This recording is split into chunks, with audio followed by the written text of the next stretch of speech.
It was just a family portrait, but the woman's glove hid a horrible secret. Dr. Amelia Richardson carefully unwrapped the tissue paper surrounding the wooden frame, her hand steady despite the anticipation she felt. It was a crisp October morning in 2024, and she stood in her office at the American Legacy Museum in Richmond, Virginia, where she served as senior curator of post-Civil War African American history. The package had arrived 3 days earlier with no return address, only a brief note. This belonged to my family. I believe it deserves to be seen and understood by more people. Please, tell her story. The photograph that emerged from the wrapping was mounted in an ornate Victorian frame with intricate carved details. The image itself was remarkably well preserved for its age. A formal studio portrait from 1875, according to the photographer's embossed mark visible in the bottom corner. J. Morrison, portrait artist, Richmond, Va. The photograph showed a black family of 6, posed in the elaborate style typical of the era. A distinguished man in his 40s stood at the center, one hand resting on an ornate chair. Beside him sat a woman of similar age, her posture regal and composed. Around them were arranged 4 children, 2 boys and 2 girls, ranging in age from perhaps 6 to 16, all dressed in fine clothing that spoke of prosperity and care. Amelia had examined hundreds of such photographs during her career. In the decade following the Civil War and emancipation, black families who had achieved freedom and economic stability often commissioned formal portraits.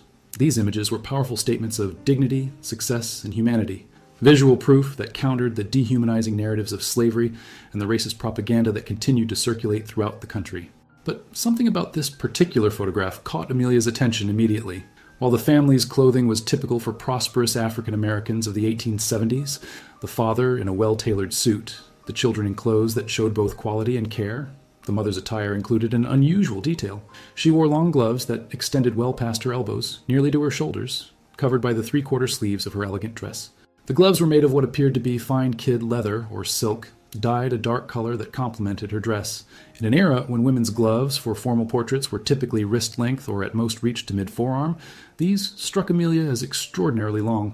Amelia leaned closer, examining the woman's face. Her expression was composed and dignified, but there was something in her eyes, a depth of experience, perhaps even sorrow, that seemed to look directly through the camera and across nearly 150 years. The woman's left hand rested in her lap, the gloved fingers carefully arranged. Her right hand was positioned on the arm of her chair, the fabric of the gloves smooth and precisely fitted. Why such long gloves, Amelia wondered. Fashion varied, of course, but this seemed deliberately unusual. She turned the photograph over carefully. On the back, written in faded ink, were the words, "The family, Richmond, Virginia, June 1875. May we never forget." Amelia photographed the inscription with her phone, then returned her attention to the image itself. She had a feeling, the kind of instinct developed over years of historical research, that this photograph held a story deeper than what was immediately visible. Amelia spent the remainder of that day attempting to trace the photograph's origins. The anonymous sender had provided no contact info, and the postmark on the package showed only that it had been mailed from Richmond itself. Without more information about the family's identity, she would need to rely on the photograph itself and historical records from 1875 Richmond. She began with J. Morrison, the photographer, whose studio mark appeared on the image. Amelia accessed the museum's extensive database of historical businesses and found several references to James Morrison, a Scottish immigrant who had established a photography studio in Richmond in 1867. Morrison's studio had been located on Broad Street and had served both white and black clientele, somewhat unusual for the era, as many photographers refused to take portraits of African Americans or segregated their services. Morrison's business records, partially preserved in the Virginia Historical Society archives, showed that he had been a successful photographer until his death in 1881. His studio had been known for high-quality work and relatively progressive racial attitudes, which explained why a prosperous black family would have chosen him for their portrait. But the records gave Amelia no information about the specific family in the photograph. Morrison's appointment books and client lists had been lost to time, possibly destroyed in one of the several fires that had damaged Richmond's business district in the late 19th century. Amelia turned her attention to the image itself, scanning it at the highest resolution her equipment could achieve. She imported the digital file into her computer and began examining every detail with specialized software that could enhance contrast, adjust exposure, and reveal details invisible to the naked eye in the original print. As she zoomed in on different sections of the photograph, she began to notice subtle details that raised more question. The father's hands, visible and ungloved, showed the calluses and evidence of manual labor. He was likely a craftsman or tradesman of some kind. The children's faces showed a mixture of nervousness and pride, typical of young people being photographed, an experience that would have been rare and significant for them. But it was the mother's gloves that continued to draw Amelia's attention. As she enhanced the image and adjusted the contrast, she began to see something she hadn't noticed in her initial examination. The surface of the gloves wasn't perfectly smooth.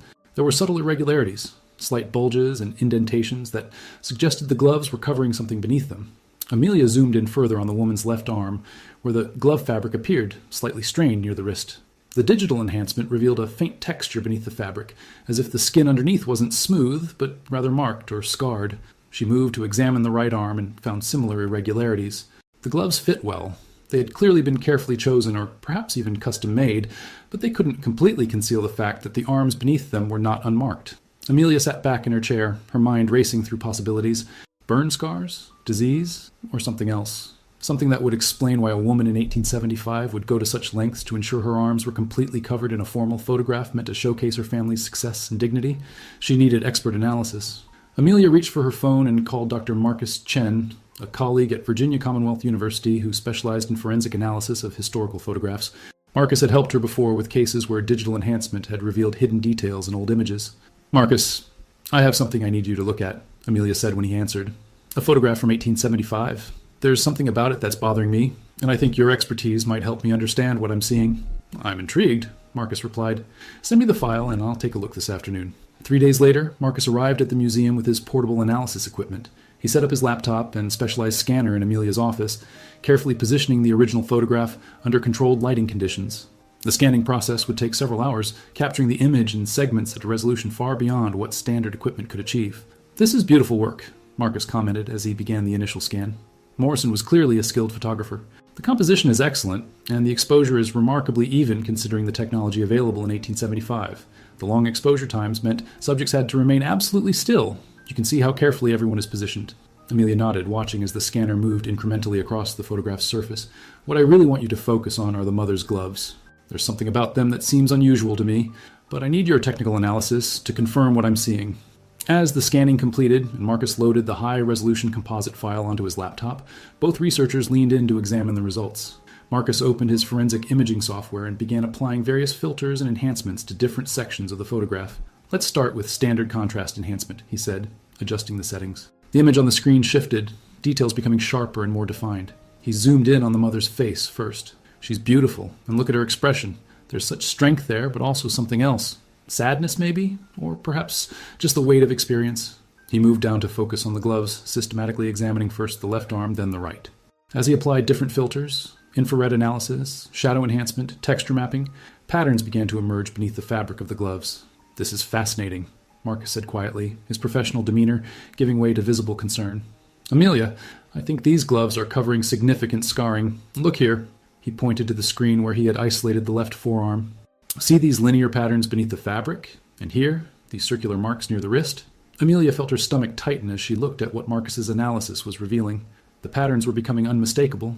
"Those are consistent with restraint injuries," she said softly. "Shackles? Chains?" Marcus nodded grimly and continued his analysis, moving to the upper arms. "And these marks here, these appear to be lash scars. Multiple incidents, healed over time but leaving permanent tissue damage." He adjusted the settings again, and more details emerged. "The scarring is extensive, Amelia. Both arms, from wrists to shoulders. This woman endured sustained, repeated trauma." The two researchers sat in heavy silence, looking at the enhanced images on the screen. The elegant gloves, which had seemed merely an unusual fashion choice, were revealed as a deliberate concealment, a way to hide the permanent physical evidence of brutality. "She was enslaved," Amelia said, her voice barely above a whisper. "These are marks from slavery, punishment scars, restraint injuries, the kind inflicted on people who were treated as property rather than human beings."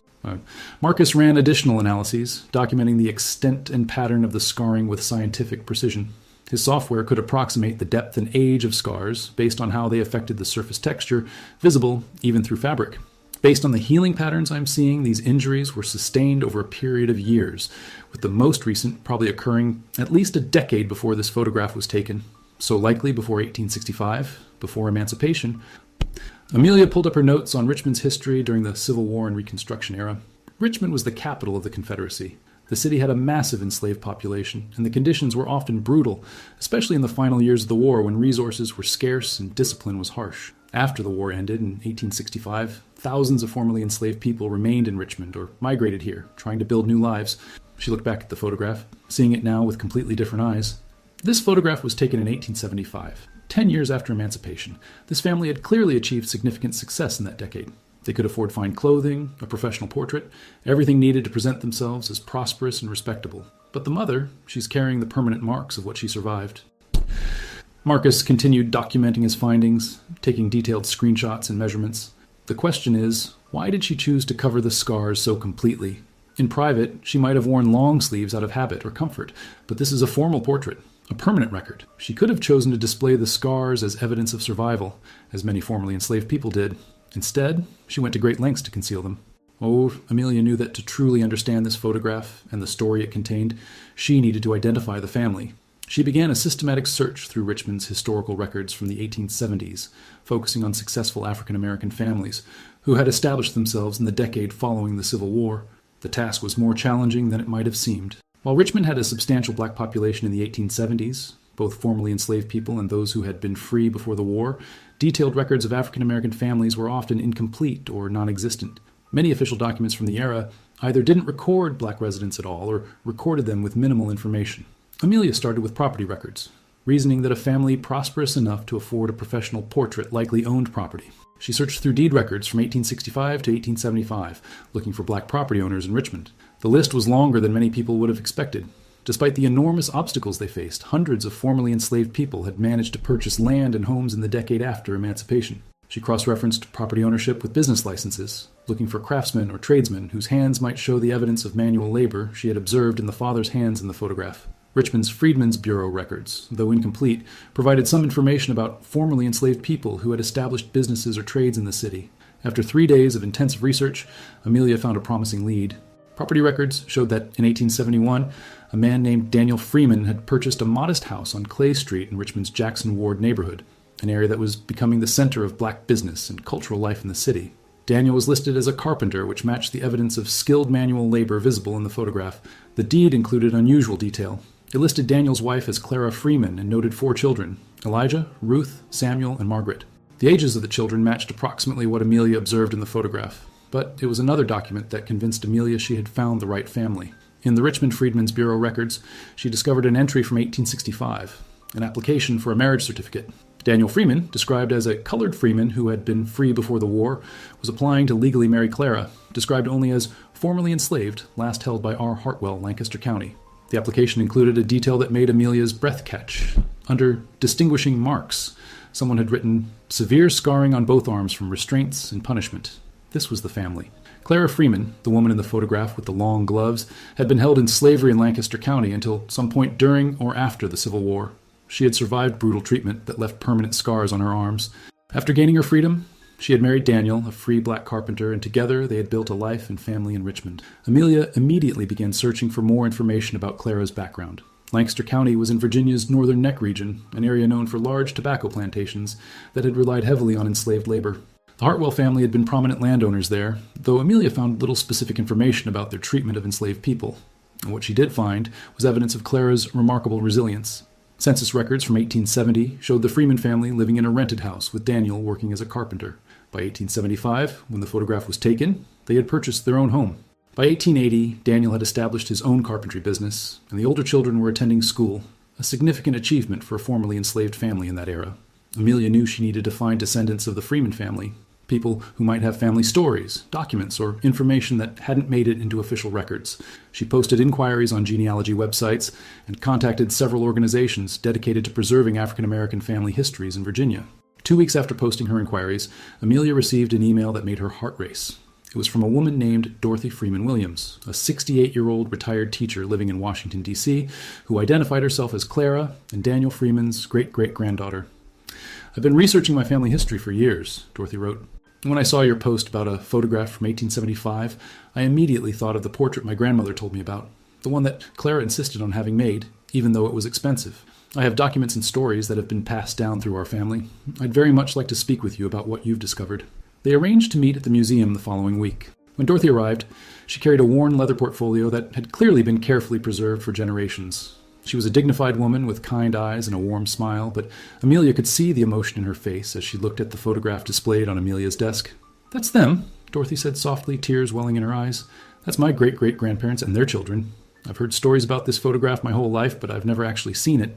After my grandmother passed away in 1983, we lost track of where the original had gone. One of my cousins must have had it and decided it belonged in a museum." Dorothy sat down and opened the portfolio. "My grandmother, Ruth Freeman, the girl standing on the right in this photograph. She told me Clara's story many times before she died. She wanted to make sure it wasn't forgotten. She pulled out a handwritten document, pages yellowed with age, but the ink still legible. This is an account that Clara herself wrote in 1889, 14 years after this photograph was taken. She was learning to read and write. She'd been forbidden education during slavery, and one of the first things she wanted to do was record her own story in her own words. Amelia's hands trembled slightly as Dorothy passed her the document. The handwriting was careful and deliberate, the work of someone who had learned to write as an adult but had important things to say. "My name is Clara Freeman," the document began. "I was born Clara Hayes in 1831 on the Hartwell Plantation in Lancaster County, Virginia. I do not know the exact date of my birth, as such things were not recorded for enslaved people, but I was told I was born in spring when the tobacco was being planted. I lived my entire life until age 33 in bondage to the Hartwell family. I worked in the tobacco fields from the time I was 6 years old until the day I escaped during the confusion of the war. I married my first husband when I was 16, a man named Joseph, who was sold away from me 2 years later.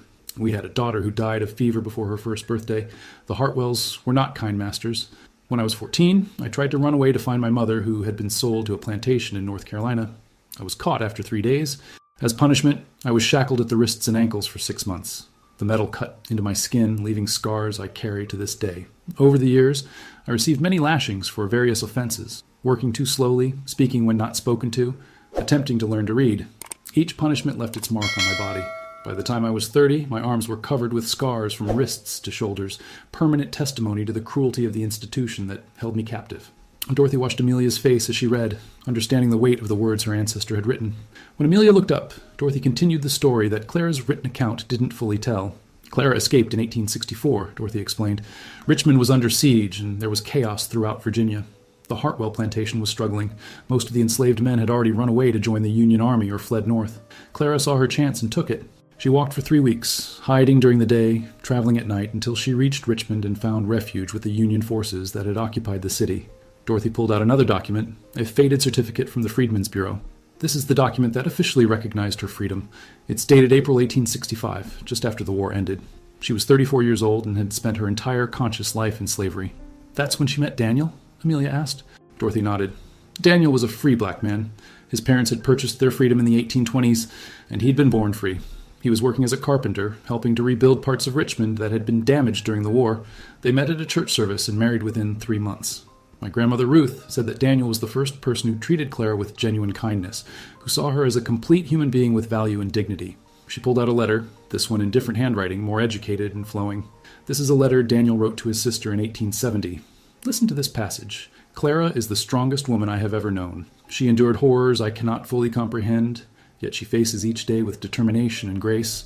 She works harder than anyone I know, tending our home, raising our children, and helping with my carpentry business. But I see how she carries the weight of her past. She will not allow anyone to see her arms uncovered. She makes her own long sleeves for all her dresses and wears gloves whenever she leaves the house. She says the scars remind her too much of what she survived, and she does not want our children to grow up seeing those marks and thinking of their mother as a victim. She wants them to see her as strong and whole." Amelia felt tears sting her eyes. The photograph suddenly made complete sense. Clara had insisted on wearing those long gloves not out of shame, but as an act of self-definition. She refused to let the physical evidence of her enslavement define how her children, in history, would remember her. "Tell me about the photograph," Amelia said gently. "Why was it taken?" Dorothy smiled, though tears were running down her cheeks. According to family stories, it was Clara's idea. In 1875, they had saved enough money to own their home, and all 4 children were healthy and thriving. Clara told Daniel that she wanted a portrait made, a formal portrait that showed the world what they had built together. She wanted proof that a woman who had been treated as property, who had been brutalized and dehumanized, could not only survive but thrive. She wanted a photograph that showed her family's dignity, success, and humanity. Dorothy pulled out one more document, a receipt from J. Morrison's photography studio, dated June 15th, 1875. The cost had been substantial. $5, nearly a week's wages for a skilled carpenter at that time. Clara insisted on going to Morrison because he was known for treating black clients with respect. She chose her finest dress and had Daniel commission those special gloves from a seamstress. She wanted everything to be perfect. "And the inscription on the back?" Amelia asked. "May we never forget." What did that mean? "My grandmother explained that to me," Dorothy said. Clara meant it as a reminder to her descendants. She wanted us to remember where we came from. The suffering, yes, but also the strength. She wanted us to remember that freedom is precious because she knew what it meant to live without it. And she wanted us to remember that no matter what scars we carry, we have the right to define ourselves on our own terms. As Amelia continued her research, working closely with Dorothy, she uncovered more layers to Clara's story. Dorothy shared family letters, documents, and oral histories that had been preserved across 5 generations, each adding depth and context to the photograph and the woman at its center. One particularly revealing document was a diary kept by Ruth Freeman, the young girl in the photograph who would become Dorothy's great-grandmother. Ruth had started the diary in 1880 when she was about 15 years old, and she had written extensively about her mother, Clara. "Mama never talks much about her time before freedom," Ruth had written in an entry from 1881, "but sometimes at night, when she thinks we are all asleep, I hear her crying softly. I asked her once about the scars on her arms. I had glimpsed them accidentally when she was washing, and she told me that they were reminders of a past that no longer had power over her. She said that when she looks at her arms, she could choose to see either the cruelty that made those marks or the strength that survived them. She said she prefers to cover them not because she is ashamed, but because she wants people to see her as she is now, not as she was forced to be then." Another entry from 1883 provided insight into Clara's determination to create a different future for her children. "Mama is fierce about our education. She walks us to school every day and meets with our teachers regularly. She says that the ability to read and write was denied to her, and she will not allow anything to stand in the way of her children having that gift. Papa says that Mama has taught herself to read better than many people who went to school their whole lives. She reads every newspaper she can find and has begun writing down family stories so that we will always remember where we came from." Amelia also discovered that Clara had become active in Richmond's black community organizations in the years after the photograph was taken. Records from the First African Baptist Church showed that Clara was involved in establishing a mutual aid society for formerly enslaved women, providing support, resources, and community for women who were building new lives after emancipation. In the church archives, Amelia found minutes from a meeting in 1878 where Clara had spoken to a group of young women who had recently arrived in Richmond from rural Virginia, seeking opportunities in the city. According to the notes, Clara had told her story, not dwelling on the suffering, but emphasizing the possibilities of freedom and the importance of community support.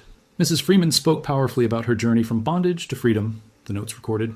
She told the assembled women that the scars we carry, whether visible or invisible, are proof of our survival, not evidence of our defeat. She encouraged each woman to hold her head high, to demand respect, and to build a life defined by her own choices, rather than by what had been done to her.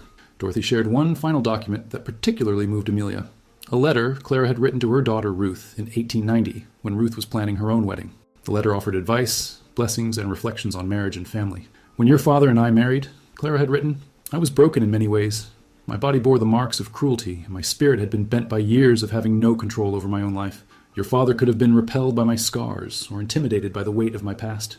Instead, he saw me as I wished to be seen, as a woman of strength and dignity, capable of building a future, rather than being defined by the past. That photograph we had made when you were young, do you remember it? I wore those long gloves not because I was ashamed of my scars, but because I wanted that portrait to show our family as we are, not as we were shaped by slavery. I wanted you children to see yourselves as free people, born into freedom, with possibilities your father and I never had. The scars on my arms are real, and I do not deny them, but they are not the whole truth of who I am. I'm also a wife, a mother, a member of a community, a woman who survived and built something beautiful from the ashes of bondage." As Amelia prepared her exhibition about the Freeman family photograph, she knew it was crucial to provide historical context that would help visitors understand Clara's story within the larger framework of American history. She reached out to Dr. Marcus Bennett, a colleague who specialized in the history of slavery and Reconstruction in Virginia. Together, they compiled statistics and information that painted a stark picture of the world Clara had survived. In Virginia alone, nearly 500,000 people had been held in slavery before emancipation. The conditions on tobacco plantations like the Hartwell estate were notoriously brutal. Enslaved people worked from sunrise to sunset during planting and harvest seasons, with minimal food, inadequate shelter, and constant threat of punishment. Physical punishment was routine and severe. Research into plantation records and formerly enslaved people's testimonies revealed that whipping was one of the most common forms of discipline, often applied for minor infractions or simply to maintain control through fear. Shackling was used as punishment for attempted escape or perceived rebellion, with enslaved people sometimes forced to wear iron restraints for weeks or months at a time. The scars Clara carried were unfortunately typical of enslaved people who had survived the plantation system, particularly those who had shown any sign of resistance or independence. Marcus helped Amelia understand that Clara's experience, while individual and personal, was also representative of millions of others who suffered similar brutality. But Amelia also wanted the exhibition to emphasize what came after emancipation, the remarkable resilience and achievement of formerly enslaved people in building new lives. Richmond had become a center of black economic and cultural life in the years following the Civil War. By 1870, the city had a thriving black business district, numerous churches, schools, and mutual aid societies. Formerly enslaved people had established themselves as property owners, skilled craftsmen, teachers, ministers, and community leaders. The Freeman family's success was significant, but not unique. Thousands of formerly enslaved people had made similar journeys from bondage to self-sufficiency in the decade after the war. Their achievements were even more remarkable, given the obstacles they faced. Not just the trauma of their past experiences, but also the active resistance of white supremacists who sought to prevent black economic and social advancement. Amelia discovered that Daniel Freeman's carpentry business had grown substantially in the years after the photograph was taken. By 1880, he employed 3 other carpenters and was taking on major contracts for building projects throughout Richmond. The family had moved to a larger house, and all 4 children had received education beyond basic literacy. Ruth and Margaret had attended normal school to become teachers, while Elijah and Samuel had learned trades. Clara herself had continued her own education, learning not just to read and write, but also to keep business accounts. Records showed that she had managed the financial side of Daniel's carpentry business, handling contracts, payments, and correspondence. By 1885, she was listed in city directories as a property owner in her own right, having purchased a rental property that provided additional income for the family. Dorothy provided Amelia with one particularly moving piece of evidence, a newspaper clipping from 1888, when Clara had been interviewed for an article about successful black businesses in Richmond. The article was brief, but it quoted Clara directly. "We have built something here that no one can take away from us. Not just property or business success, but dignity and self-determination. My children were born free. They will raise their own children in freedom. That is worth more than any amount of money." On a warm spring evening in May 2025, the American Legacy Museum hosted the opening of Hidden No More, the story of Clara Freeman and the Long Gloves. The exhibition had been carefully curated to tell Clara's story with both honesty about the brutality of slavery and celebration of her resilience and achievement. The centerpiece was the 1875 photograph, dramatically displayed with specialized lighting that allowed visitors to see both the original image and, on an adjacent screen, the enhanced analysis that revealed the scarring beneath Clara's gloves. Panels throughout the gallery provided historical context, explained the significance of the photograph, and traced the Freeman family's journey from slavery to freedom to prosperity. Dorothy Freeman Williams stood near the entrance with several other Freeman family descendants. Over 20 family members had traveled to Richmond for the opening, representing 5 generations of Clara and Daniel's descendants. The family included teachers, doctors, engineers, artists, and business owners, all of them carrying forward the legacy of resilience and achievement that Clara had established. The gallery was packed with over 400 people: historians, community members, descendants of other formerly enslaved families, students, and members of the press.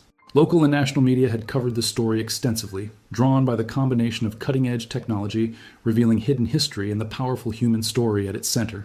Amelia stood at the podium to address the assembled crowd. Behind her, the enlarged photograph showed Clara's dignified face, her careful pose, and those long gloves that had hidden so much yet revealed so much more. "For 149 years, Amelia began, this photograph has existed as a beautiful portrait of a successful black family in post-Civil War Richmond. But modern technology has allowed us to see what Clara Freeman deliberately chose to conceal, the physical scars of the brutality she survived. Yet, in understanding what she hid and why she hid it, we discover something even more powerful: Clara's profound act of self-definition and resistance. Clara Freeman did not hide her scars because she was ashamed of them. She hid them because she refused to be defined by them. She wanted this photograph, this permanent record of her family, to show not what had been done to her in slavery, but what she had built in freedom. She wanted her children and all future generations to see her as a woman of strength, dignity, and achievement. Amelia gestured to the family members gathered in the gallery. Clara's descendants are here tonight, living proof of what she and Daniel built together. They include educators, physicians, business leaders, artists, and activists, people who have achieved things that Clara herself, denied education and opportunity for most of her life, could only dream of. Yet all of them carry forward the values she embodied: resilience, dignity, self-determination, and commitment to family and community. Dorothy stepped forward to speak, her voice strong despite the emotion evident in her face. "My great-great-grandmother Clara died in 1904 at the age of 73.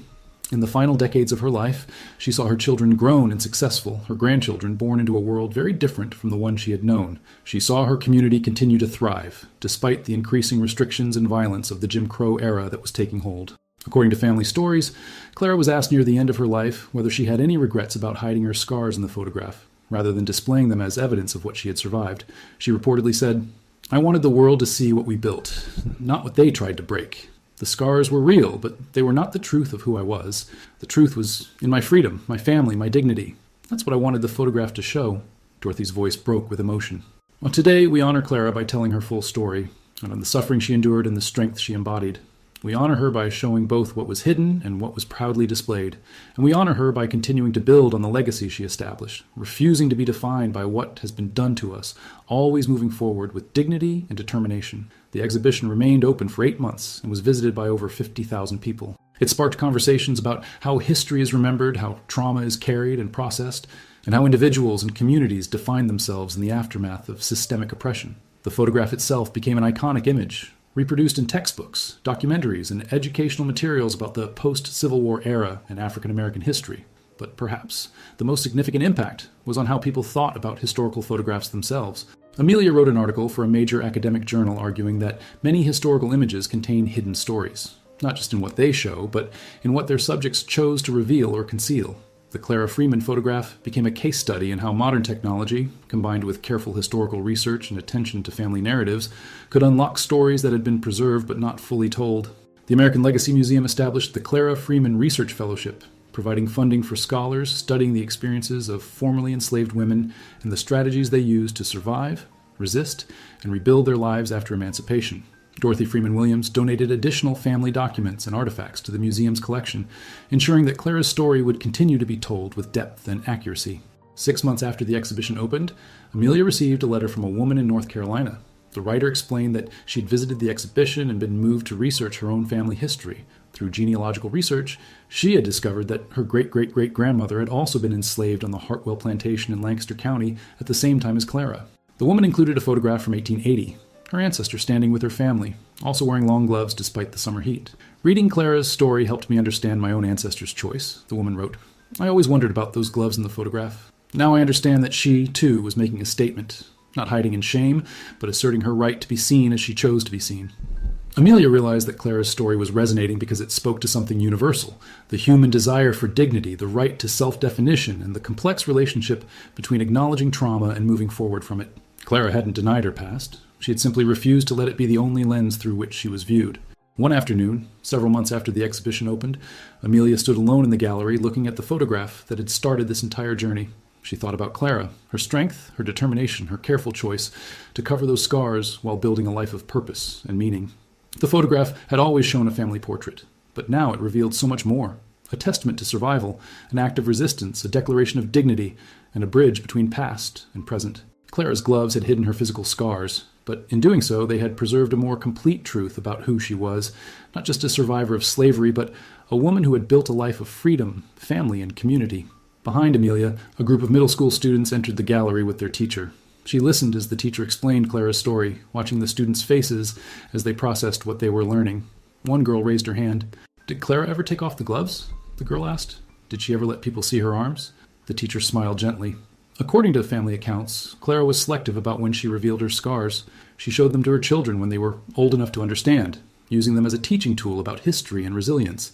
She showed them to other formerly enslaved women in her community as a way of building solidarity and understanding. But she chose when and where and to whom she revealed that part of her past. That choice itself was an expression of her freedom. The students nodded thoughtfully, looking back at the photograph with new understanding. Amelia thought about the note that had arrived with the photograph months earlier. Please tell her story. That simple request had opened a window into a remarkable life and revealed a truth that had been both hidden and preserved for 149 years.